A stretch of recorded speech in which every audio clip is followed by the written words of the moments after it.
सदर थाना क्षेत्र के चांदपुरा गांव के पास बाड़ी रोड पर बुधवार दोपहर बोलेरो की टक्कर से बाइक सवार युवक की मौत हो गई। युवक बाड़ी से धौलपुर आ रहा था।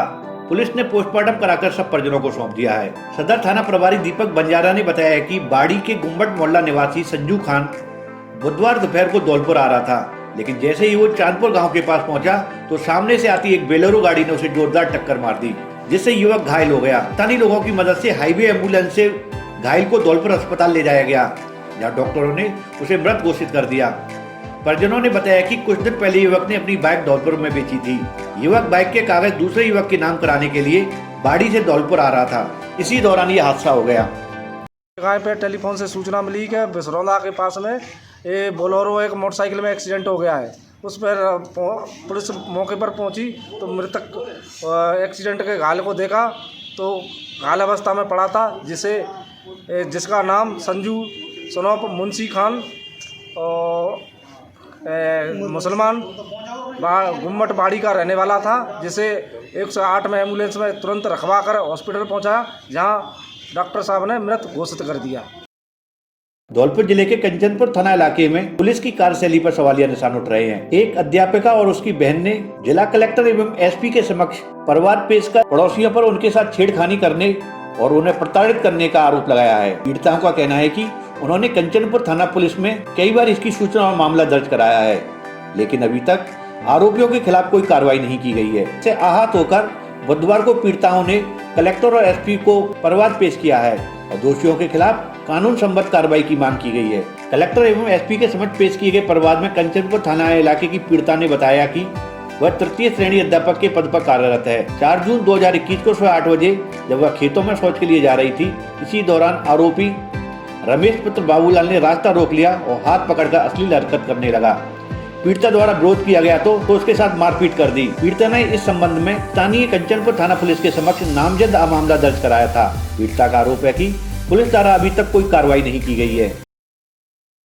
हमारे पड़ोसियों ने हमें परेशान कर रखा है। पहले मम्मी पापा को परेशान करते थे, मम्मी पापा को मार कूट के भगा दिया था। 15 साल मम्मी पापा धौलपुर रह के गए थे। उसके बाद फिर अब हम गांव में गए हैं तो अब भी हमें परेशान कर रहे हैं। पहले गर्मियों में जून में मुझे छेड़ा था रमेश ने, फिर हमने एफआईआर करवाई थी, थाने में कोई कार्रवाई नहीं हुई थी और ये बोलते हैं कि हमने थाने वालों को ख़रीद लिया है, सबको पैसे दे लेंगे, क्या करेगी तू, और थाने वाले भी कोई कार्रवाई नहीं कर रहे हैं। फिर भी हमें धमकियां मिलती रहीं। फिर अब अक्टूबर में फिर घटना घटी थी। पहले उसके पिताजी ने छेड़छाड़ी की थी मेरे साथ, अब उसके बेटों ने किया है। उसके भाई के लड़के हैं 2 और रमेश का लड़का एदल, उन्होंने हमारे साथ दोनों के साथ छेड़छाड़ी की है, मेरी और मेरी सिस्टर दोनों के साथ। फिर भी हम थाने गए थे कंचनपुर थाने में, वहाँ भी कोई एफआईआर करवाई तो कोई कार्रवाई नहीं हुई है और बोलते हैं कि सब झूठा है, कौन है तेरे साथ, झूठे बना के लाती है और पैसे भी मांगते हैं। पहले भी पैसे मांगे थे, मेरे पास पैसे नहीं थे। मेरे परिवार में मेरी छोटी सिस्टर है, पिताजी हैं और मम्मी हैं। पापा मेरे बुजुर्ग हैं, बीमार रहते हैं, वो आने जाने लायक नहीं हैं और हमारे कोई भाई नहीं है और गांव वाले भी हमारा कोई साथ नहीं दे रहे हैं। तो आपको गांव वाले क्यों नहीं रहने दे रहे आपके गांव में? और सर कोई भाई नहीं है, कोई हमारे साथ बोलता ही नहीं है। गरीब हैं इसलिए हमारे साथ कोई नहीं बोलता है। उनका बड़ा परिवार है, 200 लोगों का परिवार है, तो उन्हीं के साथ चलते हैं। वो पैसे में भी दबंग हैं और लाठी में भी दबंग हैं। वो सबको यही बोलते हैं कि हम सबको खरीद लेंगे। धौलपुर उपखंड के ग्राम पंचायत बसी सामंता में प्रशासन गांव के संग अभियान के दौरान बच्चों का अन्नप्राशन संस्कार तथा गर्भवती महिलाओं की गोद भराई कार्रवाई की गई। जिला कलेक्टर राकेश कुमार जायसवाल ने ICDS विभाग की ओर से आयोजित कार्यक्रम में 3 बच्चों का अन्नप्राशन संस्कार किया। इस दौरान उपखंड अधिकारी भारती भारद्वाज द्वारा गर्भवती महिलाओं की गोद भराई की गई। इस अवसर पर जिला कलेक्टर ने कहा कि समुदाय आधारित गतिविधियों के क्रम में यह सराहनीय कार्य है। कुपोषण दूर करने के लिए इस प्रकार के कार्यक्रम आयोजित कर महिलाओं को पौष्टिक आहार लेने के लिए प्रेरित किया जाना चाहिए। प्रत्येक गर्भवती महिलाओं को ANC समय पर कराएं एवं गर्भावस्था के दौरान लगने वाले सभी टीके भी समय पर लगवाए जाएं। उन्होंने कहा कि सभी आंगनवाड़ी केंद्रों पर ऐसे कार्यक्रमों का आयोजन किया जाना चाहिए।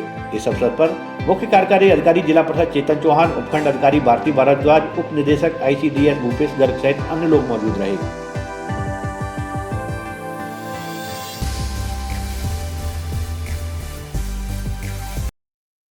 राजाखेड़ा थाना क्षेत्र के नादौली की साला गांव में 6 महीने की बेटी की मां ने फांसी लगाकर आत्महत्या कर ली। पति घर लौटा तो पत्नी साड़ी के फंदे पर झूल रही थी। पियर और ससुराल दोनों पक्षों ने महिला के गुस्सैल स्वभाव को सुसाइड का कारण बताया है। पुलिस ने पोस्टमार्टम कराकर सब परिजनों को सौंप दिया। प्राप्त जानकारी के अनुसार साला गांव की रहने वाली दीपिका पत्नी हरिचरण गुसाई ने घर में साड़ी का फंदा बनाकर सुसाइड कर लिया। महिला की 2 साल पहले ही शादी हुई थी और 6 महीने का बेटा है। वारदात के समय मृतका का पति ट्रैक्टर लेकर काम पर गया था। घर लौटने पर महिला फंदे पर लटकी मिली। राजाखेड़ा थाना प्रभारी ने बताया कि प्राथमिकी पूछताछ में पियर और ससुराल पक्ष के लोगों ने महिला का गुस्सैल स्वभाव होने की वजह से फांसी लगाने की बात कही है, जिसके बाद एसडीएम के निर्देश पर धारा 176 में मामला दर्ज करते हुए पोस्टमार्टम करवाकर सब परिजनों को सौंप दिया। भारतीय जनता पार्टी के जिला सह प्रभारी लोकेश चतुर्वेदी ने आज राजाखेड़ा में कार्यकर्ताओं की बैठक ली। बैठक में पूर्व विधायक मनोरमा सिंह ने कहा कि पैराशूट द्वारा भेजे हुए उम्मीदवारों को राजाखेड़ा क्षेत्र की जनता स्वीकार नहीं करेगी। भारतीय जनता पार्टी के जिला सह प्रभारी लोकेश चतुर्वेदी ने मंगलवार को राजाखेड़ा में भाजपा कार्यकर्ताओं के साथ बैठक ली। उन्होंने कार्यकर्ताओं से चर्चा कर उनकी समस्याओं को जाना। जिला सह प्रभारी चतुर्वेदी ने कार्यकर्ताओं को संबोधित करते हुए कहा कि कार्यकर्ताओं की जो समस्या है उनकी बात को संगठन के उच्च पदाधिकारियों तक पहुंचाया जाएगा। उन्होंने कहा कि कार्यकर्ता ही पार्टी और संगठन की नींव है। कार्यकर्ताओं के संगठित रहने से ही जीत का परचम लहराता है। एक बार फिर से प्रदेश और देश में बीजेपी की सरकार बनानी है। उन्होंने कहा कि संगठन को मजबूत करने के लिए सभी लोगों को मिलकर प्रयास करना होगा। बैठक में पूर्व विधायक मनोरमा सिंह ने कहा कि पैराशूट से भेजा हुआ उम्मीदवार आगामी विधानसभा में राजाखेड़ा की जनता बर्दाश्त नहीं। बैठक में मंडल अध्यक्ष मधुसूदन डंडौतिया, ठाकुर माधो सिंह, पूर्व सरपंच अजय पाल सिंह, मदन पाल सिंह, छबीराम शिवशंकर परिहार, विनोद तोमर, मुकेश हनुमानपुरा, लोकेश सिंह चौहान, आरपी सिंह, ठाकुर रमेश चंद वर्मा, घनश्याम राय, शिवशंकर उदैनिया, राजेंद्र पटसारिया सहित बड़ी संख्या में बीजेपी कार्यकर्ताओं ने सभा को संबोधित किया। ने धौलपुर जिले का संगठन सह प्रभारी बनाया है। पहली बार इस क्षेत्र में आने का मौका मिला है। कार्यकर्ताओं से परिचय हो, संगठन की जानकारी हो, क्या क्या दायित्व बने हैं, क्या क्या नहीं बने हैं। अभी पिछले दिनों पंचायत चुनाव समाप्त हुए हैं, उसकी क्या प्रतिक्रिया कार्यकर्ताओं में रही है, किस तरह पार्टी को मजबूत किया जाए आने वाले मिशन 2023 और मिशन 2024 के लिए। इन्हीं सभी विषयों को लेकर कार्यकर्ताओं से बात करने और संगठन की गतिविधियों को समझने और मजबूत संगठन का निर्माण हो, इस विषय को लेकर आज यहाँ राजाखेड़ा में बैठक की है।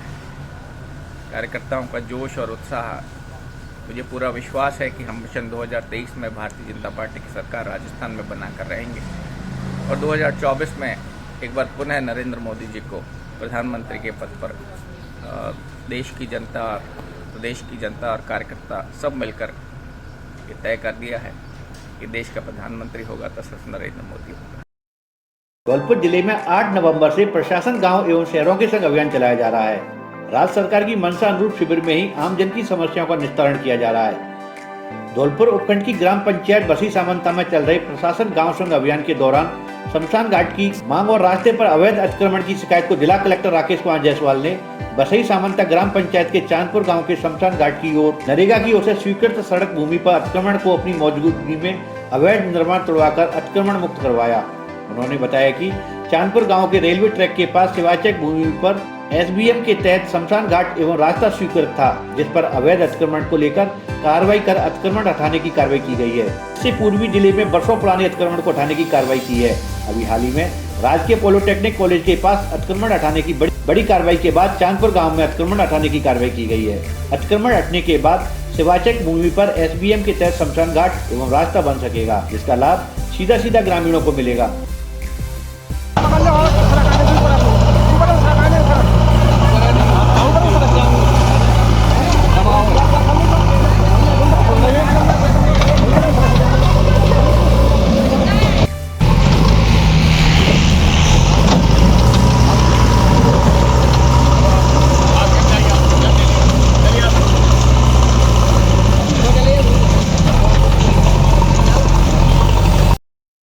धौलपुर पुलिस द्वारा चलाए जा रहे धरपकड़ अभियान के तहत आज सरमथुरा थाना पुलिस ने 56 पौवा अवैध देसी शराब ले जाते हुए एक आरोपी को गिरफ्तार किया है। थाना अधिकारी अनिल कुमार ने बताया कि मुखबिर के द्वारा सूचना मिली थी कि एक व्यक्ति अवैध शराब लेकर जा रहा है। इस पर थाना अधिकारी ने हेड कांस्टेबल कन्हैयालाल के नेतृत्व में एक टीम बनाकर अवैध शराब के पौवों से भरे कट्टे को सिर पर रख के ले जाते एक व्यक्ति को गिरफ्तार किया। कट्टे में से 56 पौआ अवैध देसी शराब बरामद हुए हैं। कार्रवाई करने वाली टीम में थानाधिकारी Anil Kumar, head constable Kanhaiyalal, constable Girdhari एवं जसवंत शामिल रहे। धौलपुर जिले में चल रहे प्रशासन गांव के संग अभियान के दौरान बुधवार को पंचायत समिति धौलपुर की ग्राम पंचायत बसी समन्ता में शिविर का आयोजन हुआ। जिला कलेक्टर राकेश कुमार जायसवाल ने मौके पर पहुंचकर शिविर का निरीक्षण किया। इस दौरान उन्होंने शिविर में सभी विभागों द्वारा आमजन की समस्या समाधान हेतु किए जा रहे कार्यों का जायजा लिया तथा प्राप्त आवेदनों के विरुद्ध निस्तारण किए गए प्रकरणों के बारे में जानकारी ली। शिविर का निरीक्षण करते हुए जिला कलेक्टर ने कहा कि सभी विभागीय अधिकारी आमजन की समस्या को मौके पर ही निराकरण करवाना सुनिश्चित करें तथा पात्र लोगों को सरकार की जन कल्याणकारी योजनाओं से लाभान्वित करें। शिविर के दौरान 102 पट्टों का वितरण किया गया। इस दौरान जिला कलेक्टर ने कहा कि खाद्य सुरक्षा सूची में संबंधित पुराने लंबित मामलों का निस्तारण किया जा रहा है। फिलहाल खाद्य सुरक्षा सूची में नए नाम नहीं जोड़े जा रहे हैं। इस दौरान मुख्य कार्यकारी अधिकारी जिला प्रशासक चेतन चौहान, उपखंड अधिकारी धौलपुर भारती भारद्वाज, तहसीलदार भगवत शरण त्यागी, नायब तहसीलदार चरण सिंह, बीडीओ राजेश लवानिया सहित अन्य अधिकारी मौजूद रहे। धौलपुर प्रशासन का नीति आयोग के साथ बीसी का हुआ आयोजन। इस बीसी में कई प्रस्तावों पर चर्चा की गई। नीति आयोग के साथ हुए संवाद कार्यक्रम के दौरान जिला कलेक्टर राकेश कुमार जायसवाल ने एनुअल हस्बेंड्री एम्बुलेंस के प्रस्ताव एवं जिले के विद्यालयों में बालक बालिकाओं को कमरों का आकार छोटा होने पर कारपेट की व्यवस्था के संबंध में बताकर फंड स्वीकृत करने के संबंध में जानकारी दी और स्कूलों में कारपेट की मांग रखी ताकि विद्यार्थियों को विद्यालय में बैठने में किसी भी प्रकार की परेशानी न हो। उन्होंने बताया कि आसानविद जिला कार्यक्रम के अंतर्गत नीति आयोग द्वारा जिले को 3 करोड़ अतिरिक्त इनाम दिया गया है, जिससे जिले में आंगनवाड़ी केंद्र के माध्यम से कुपोषण दूर करने, चिकित्सा सुविधाओं का विस्तार एवं एम्बुलेंस व अन्य चिकित्सीय उपकरण खरीदने, सुरक्षित प्रसव गर्भवती महिलाओं को सुविधाएं उपलब्ध कराने, पोषाहार वितरण, बच्चों का टीकाकरण कार्य, पशुओं का टीकाकरण कार्य, बिजली, पानी, शौचालय सहित अन्य सुविधाओं को विकसित करने पर भी चर्चा की गई।